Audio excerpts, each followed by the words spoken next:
एक दफा का किस्सा है। एक गांव में मीठा और उसका एक आवारा दोस्त रहते थे। वो दोनों चोर थे और लोगों की दुकान से चोरी किया करते थे। एक दिन मीठा और उसका दोस्त जंगल में दरख्त के पीछे छुपकर अपने शिकार का इंतजार कर रहे होते हैं। तभी एक आदमी जंगल के रास्ते से गुजर रहा होता है। उसके पास एक छोटी सी थैली होती है। मीठा और उसका दोस्त उसके पास आ जाते हैं। चल शाबाश मेरा पुत, अपनी थैली चुप करके हमारे हवाले कर दे, वरना तुझे मार मार के इस जंगल में दफना देंगे। वो आदमी काफी डर जाता है और वो थैली उन्हें दे देता है। मीठा और उसका दोस्त वो थैली लेकर वहाँ से चले जाते हैं। हाय अब मैं क्या करूँगा, मेरे पास तो इतने पैसे भी नहीं है कि मैं शहर तक पहुँच सकूं। जबकि दूसरी तरफ मीठा और उसका दोस्त एक जगह पर आकर बैठ जाते हैं। मीठे काम करते हैं, इस थैले को खोल कर देखते हैं इसमें कितना माल है। हाँ यार अभी खोलता हूँ, वैसे आज बहुत अच्छा शिकार हाथ चढ़ गया है अपने।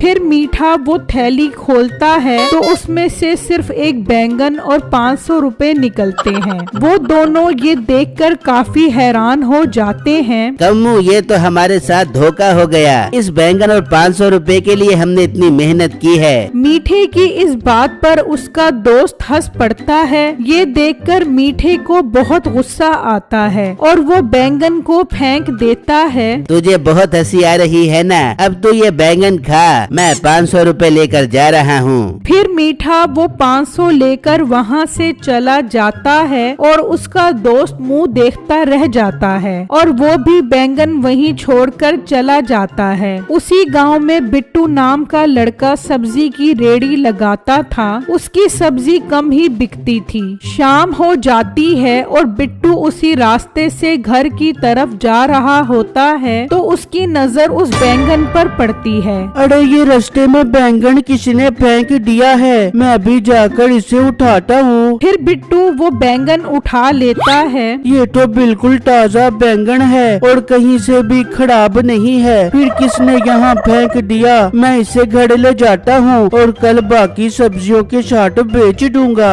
फिर बिट्टू उस बैंगन को रेड़ी पर रख कर ले जाता है और घर आकर अपनी बीवी छम्मो को ये बात बताता है। बिट्टू मैं काम करती हूँ, आज इसी बैंगन को पका लेती हूँ खाने में। नहीं बेगम, आज बैंगन खाने का मूड नहीं है, मैं कल इस बैंगन को बेचने की कोशिश करूँगा। बस आप दुआ करना हमारी सारी सब्जियाँ बिक जाएं, ताकि मैं सर्दियों के लिए कपड़े और बाकी सामान ले सकूं। बिट्टू फिक्रमंद मत हो, अल्लाह ने चाहा तो सब ठीक हो जाएगा। अच्छा आप मुँह धोकर फ्रेश हो जाएं, मैंने चावल पकाए हैं वो मिलकर खाते हैं। फिर अगला दिन होता है तो बिट्टू सब्जी की रेड़ी लेकर बाजार आ जाता है। अभी कुछ ही देर गुजरती है कि वहाँ लोगों का रश लग जाता है। लोग बिट्टू से सब्जी खरीदने के लिए पागल हो रहे होते हैं। बाकी सब्जी वाले ये सब देखकर परेशान हो जाते हैं। ये कैसे मुमकिन है कि सारे लोग बिट्टू के पास जा रहे हैं, हमारे पास भी तो वही सब्जी है। हाँ तुम सही कह रहे हो, मैं खुद भी देखकर परेशान हूँ। बिट्टू खुद भी हैरान परेशान खड़ा होता है। समझ नहीं आ रही कल वाली मेरी ख्वाहिश कैसे पूरी हो गई। बिट्टू सब्जी बेचकर काफी पैसे कमा लेता है, मगर लोगों के रश और झगड़े की वजह से उसकी रेड़ी टूट जाती है। बिट्टू फौरन वहाँ से चला जाता है और घर आकर छम्मो को ये सारी बातें बताता है। वो भी काफी परेशान हो जाती है। कोई बात नहीं बिट्टू,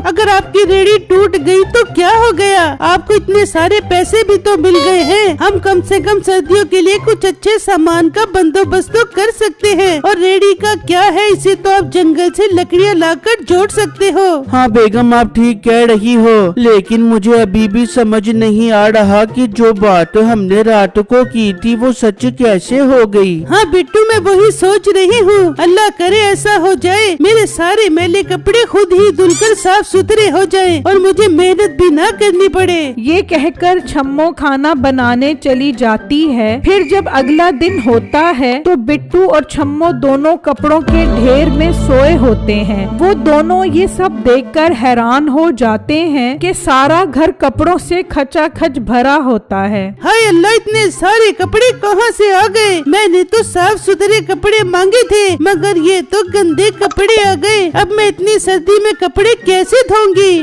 बिट्टू भी ये सब देखकर काफी परेशान हो जाता है और सोचने लगता है ये सब क्यों हो रहा है। बेगम आप परेशान न हो, हम दोनों मिलकर इन सब कपड़ों को संभाल लेंगे और जो बच जाएंगे उन्हें बाहर गरीबों में तकसीम कर देंगे। बिट्टू और छम्मो सारा दिल लगाकर कपड़े संभालते हैं। फिर शाम हो जाती है तो बिट्टू छम्मो से कहता है, बेगम अब मैं रेडी ठीक करने के लिए जंगल की तरफ जाता हूँ ताकि उसे ठीक करके फिर से रेडी लगा सकूँ। मगर बेगम अब आपने कोई भी ऐसी ख्वाहिश का इजहार नहीं करना जिससे कोई नई मुसीबत आ जाए। ठीक है बिट्टू, आप फिक्र न करे, मेरी तौबा जो मैं आइंदा कोई ख्वाहिश करूँ। फिर बिट्टू घर से निकलता है और जंगल जाकर लकड़ियाँ काटने लग जाता है। उससे अभी कुछ ही देर गुजरती है कि वहाँ पर वही आदमी आ जाता है जिससे मीठे ने बैंगन वाली थैली चुराई थी। वो परेशान इधर उधर देख रहा होता है। भाई आपको क्या हुआ?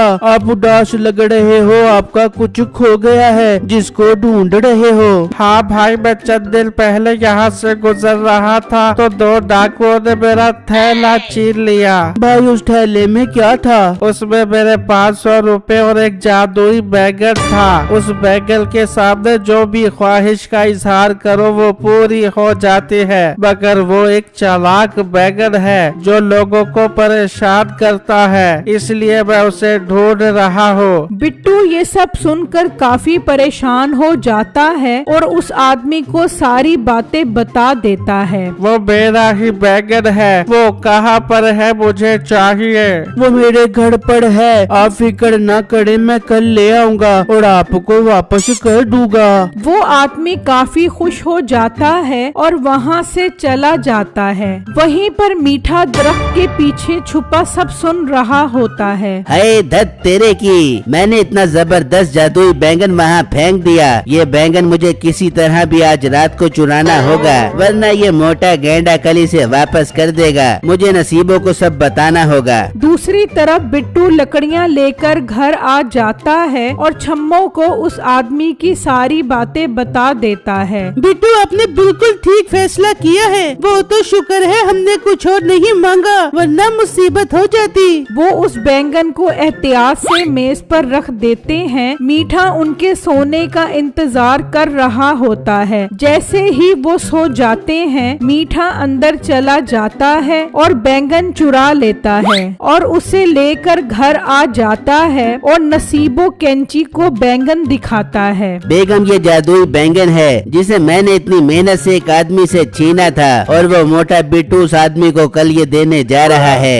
मीठे मेरे जान के टोटे, क्या मैं इससे कुछ मांग ले बू? बेगम मांग ले, मगर बड़ा सोच समझ कर मांगी, ये खतरनाक बैंगन है। मेरी ख्वाहिश हमेशा से थी कि मैं भी परिंदों की तरह हवा में उड़ बेबू। मैं हवा में उड़ना चाहती हूँ। मोटी औरत, भैंस जैसा तेरा वजन है, कैसे उड़ेगी तू? कोई और चीज मांग ले। नहीं मीठे, मुझे कुछ नहीं मांगना। मीठे, मैं तुझसे बात नहीं कर रही, मैं जा रही हूँ सोने। फिर जब सुबह होती है तो मीठा नसीबों का शोर सुनकर उठ जाता है। मीठा देखता है नसीबो ऊपर पंखे के साथ लटकी होती है और परिंदे की तरह अपने हाथ फड़फड़ा रही होती है। हाय मीठे, मुझे बचा, मैं यहाँ पे फंस गई। मोटी नाक वाली औरत, तुझे ही शौक चढ़ा था परिंदे की तरह उड़ने का, अब सजा भुगत। मैंने तो सीधे सीधे 1 करोड़ मांग लिए हैं, अब इंतजार है कब पैसे आएंगे। तू सब्र कर, मैं जाकर सीढ़ी का बंदोबस्त करके आता हूँ। मीठा घर से निकलता है। अभी वो थोड़ी दूर ही जाता है कि अचानक सारे गांव में सिक्कों की बारिश शुरू हो जाती है। सारे गांव वाले ये देखकर काफी हैरान हो जाते हैं और जल्दी से पैसे उठाने लग जाते हैं। देखते ही देखते सिक्कों की बारिश तेज हो जाती है और सब लोग डरकर अपने अपने घरों में भाग जाते हैं। दूसरी तरफ बिट्टू देखता है तो वो बैंगन गायब होता है। बिट्टू परेशान हो जाता है। ये बैंगन कहाँ गायब हो गया? अब मैं उस आदमी को बैंगन कैसे वापस करूँगा?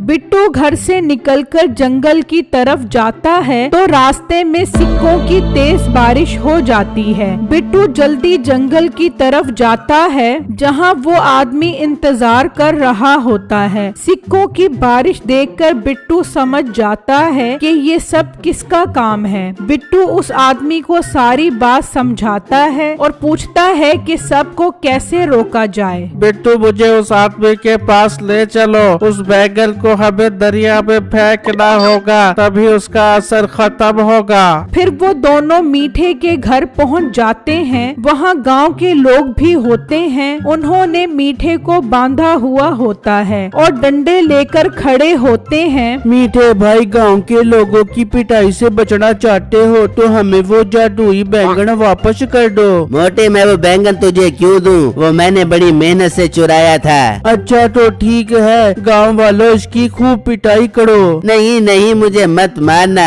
मैं बैंगन वापस करता हूँ। जा नसीबो वो बैंगन लेकर आ। नसीबो वो बैंगन लेकर आती है और उन्हें दे देती है। गांव वालों, हम इस बैंगन का असर खत्म करने के लिए जा रहे हैं, पर आप लोग मीठे भाई और उसके दोस्त को पुलिस के हवाले लाजमी कर दो ताकि ये आइंदा चोरी ना कर पाए। फिर बिट्टू और वो आदमी जल्दी से दरिया पर आते हैं और वो बैंगन दरिया में फेंक देते हैं तो फौरन बारिश रुक जाती है। ये देखकर सब लोग खुश हो जाते हैं और मीठे और उसके दोस्त को पुलिस के हवाले कर देते हैं।